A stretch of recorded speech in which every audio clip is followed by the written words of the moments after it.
Bismillahirrahmanirrahim. Assalamualaikum warahmatullahi wabarakatuh. Kaifa halukum? Kaifa halukunna? Bagaimana kabarnya teman-teman di rumah? Mudah-mudahan teman-teman di rumah dalam keadaan sehat, ya, baik jasmani atau rohani. Amin ya Allah ya Robbal alamin. Ya. Masih semangat teman-teman di rumah, masih semangat? Mudah-mudahan jangan sampai antunna semua di rumah patah semangat, ya. Karena akan mengakibatkan jadi malas belajar. Orang yang sudah malas belajar, ya, nauzubillah, ya, akan timbul kebodohan, prestasinya berkurang, ya. Yang tadinya juara 1 jadi juara 1 dari bawah, ya. Jangan sampai seperti itu. Kemudian teman-teman diharapkan teman-teman mengikuti pembelajaran dengan fokus, ya. Jangan sampai belajar sambil ngobrol, belajar sambil main, belajar sambil tiduran atau main game, ya. Orang yang tidak fokus, apa yang disampaikan oleh guru tidak akan masuk, ya, susah diterima, ya, sehingga antum tidak akan mendapatkan ilmu, ya. Kalau sudah tidak mendapatkan ilmu, ya, materinya tidak dapat, ketika melaksanakan latihan kesusahan, ya, nilainya jelek, malu sama teman, malu sama orang tua, ya. Ya, jangan sampai seperti itu. Tidak kalah penting teman-teman, jangan sampai, ya, ada niat yang tidak baik. Niatkan belajar ini ikhlas karena Allah Subhanahu wa ta'ala. Jangan terpaksa, ya. Ya, kalau terpaksa gak baik. Tapi harus kita niatkan, ya, niat ikhlas karena Allah. Agar apa teman-teman? Kita belajar niat karena Allah supaya ilmu yang kita dapatkan, ya, menjadi berkah, bermanfaat bagi kita, bermanfaat bagi orang lain, dan kita juga bisa mudah mengamalkan. Insya Allah. Semangat, fokus, dan ikhlas teman-teman. Sebelumnya kita sudah belajar teman-teman tentang syarat dan ketentuan sholat jamak. Ada yang masih ingat? Coba, ya, Ustadz tes. Silakan ditulis di kolom komentar, ya. Pengen tahu Ustadz, apakah antunna semua di rumah belajar mengulang lagi pelajaran-pelajarannya? Ustadz kasih pertanyaan. Apakah ini termasuk sholat jamak takdim atau jamak takhir? Seseorang yang sholat zuhur dan asar di waktu asar, ya. Silakan jawab pertanyaannya di kolom komentar seperti biasa. Yang tidak bisa, ya, boleh di grup diskusi. Sekarang kita akan belajar tentang materi yang ketiga di halaman 13. Boleh dibuka teman-teman. Pelajaran 3, sholat qashar. Selain memberikan kemudahan berupa sholat jamak, syariat Islam memberikan kemudahan lain bagi pemeluknya dalam hal pelaksanaan sholat, yaitu sholat qashar, ya. Teman-teman siap untuk mengetahui apa itu sholat qashar, ya? Kita baca bersama-sama. A. Pengertian sholat qashar.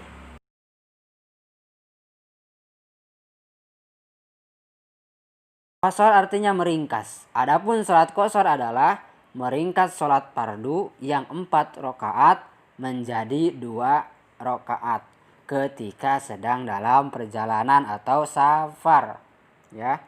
Yang tadinya 4 rakaat menjadi 2 rakaat, ya. Sholat fardu yang boleh dikosor ialah sholat zuhur, sholat asar, dan sholat isya. Adapun sholat maghrib dan sholat subuh tidak dapat diringkas karena ia tidak terdiri dari 4 rakaat. Ya. Selanjutnya teman-teman, apa sih dalil tentang diperbolehkannya sholat qashar? Mari kita lihat bersama-sama teman-teman. Boleh dibuka halaman 14. Dalil tentang sholat qashar. Yang pertama, firman Allah Subhanahu wa taala dalam surah An-Nisa ayat 101. A'udzu billahi minasyaitonir rajim. Wa idza darabtum fil ardi falaysa 'alaikum junahun an taqsuru minas shalah. Yang artinya, dan apabila kamu sedang bepergian di muka bumi, maka kamu boleh mengqashar salat. Sedang bepergian di muka bumi artinya sedang safar, ya, ketika beperjalanan, ya.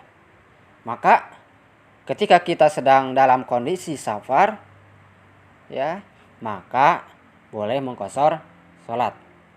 Yang kedua, sabda Nabi Sallallahu alaihi wasallam, shadaqatun tasaddaqallahu biha alaikum fa'aqbalu shadaqatah. Salat qashar merupakan sedekah dari Allah kepada kalian, maka terimalah sedekahnya itu. Sahih riwayat Muslim dan Abu Dawud. Hadis ini menjelaskan kepada kita semua bahwasannya salat qashar merupakan sedekah. Artinya keringanan, ya, keringanan dari Allah Subhanahu wa taala, ya. Sehingga kita bisa lebih tenang lagi dalam melaksanakan safar, ya. Mari kita selanjutnya ke poin B, ketentuan salat qashar, ya. Bagaimana ketentuan salat qashar? Jarak suatu perjalanan yang membolehkan seseorang untuk mengqashar salat tergantung pada urfun nas. Apa sih urfun nas? Urfun nas itu adalah kebiasaan masyarakat setempat. Kebiasaan masyarakat setempat dalam bersafar, ya, dalam bersafar. Artinya batas kota dan jarak yang lazim. Yang lazim itu yang biasa ditempuh agar suatu perjalanan disebut sebagai safar, ya. Jadi berbeda antara kebiasaan orang Indonesia dengan orang Arab contohnya. Berbeda kebiasaan orang kampung dengan orang kota. Kadang berbeda, ya, kebiasaan lazim safarnya, ya. Yang paling penting teman-teman harus digarisbawahi, harus dibedakan antara kita pergi dengan niat safar, ya. Kalau kita niat sekedar pergi, ya, meskipun nanti jaraknya mungkin sama secara jarak tempuh, ya, sebagian ulama tidak membolehkan qashar. Tetapi kalau kita memang niat untuk safar, ya, niat untuk safar, maka itu kita diperbolehkan untuk mengqashar, ya. Harus dibedakan teman-teman. Semua itu didasarkan kepada adat masing-masing masyarakat, sebab tiap-tiap masyarakat memiliki adat dan kebiasaan yang berbeda-beda, ya, seperti itu. Mungkin orang Sunda beda dengan orang Jawa, kebiasaan orang-orang kampung beda dengan orang kota, ya, dalam memaknai tentang safar, ya. Seperti halnya, ya, bisa contohkan, ya, orang Cikarang mungkin ketika pergi ke Mana Jakarta dia hanya niat pergi, contoh ya, contoh. Berbeda dengan orang kampung ya, orang kampung, Ustadz, mungkin kita pergi ke Cikarang, udah niat apa? Udah niat mau safar ya, pergi ke saudara contohnya, ya dengan niatnya safar, menginap di sana ya. Jadi orang yang Cikarang yang pergi, contohnya kerja atau belanja ke Jakarta, maka dia niatnya sekedar pergi, tidak kosor ya. Tetapi kalau Ustadz yang niatnya dari Bandung ke Cikarang mau ke tempat saudara menginap di sana ya, berniat untuk safar, maka diperbolehkan untuk kosor. Seperti itu ya teman-teman. Seseorang baru boleh mengkosor sholat apabila dia telah keluar dari kota tempat tinggalnya ya. Jadi kalau kita mau pergi nih, contoh ya, contoh Ustadz mau pergi dari Cikarang ke Bandung, niat safar ya, itu sudah masuk safar insya Allah ya, bahkan lebih, karena jarak Ustadz dari Cikarang ke Bandung itu udah lebih dari 85 km ya, sekitar 113 km ya, sudah masuk ke tahap kosor insya Allah. Maka ketika di perjalanan ya, masih daerah dari sini, Ustadz ternyata azan zuhur di SGC ya, di SGC udah zuhur tuh, maka kita sholat di sana tetap jama, tetap sholat sempurna ya, zuhur 4 rakaat. Namun ketika Ustadz dari sini ya, dari Cikarang kemudian mau ke Bandung, ternyata azan contoh di Cikampek ya, maka di sana sudah boleh kosor, maka di sana boleh kosor seperti yang telah dilakukan oleh Rasulullah SAW. Dari hadis Anas bin Malik radhiyallahu an, ia berkata bahwasannya Nabi SAW pernah sholat di Madinah 4 rakaat ya, dan di Zulhulaifah sholat sebanyak 2 rakaat ya, karena Rasulullah mau ke Mina ya, mau ke Mina.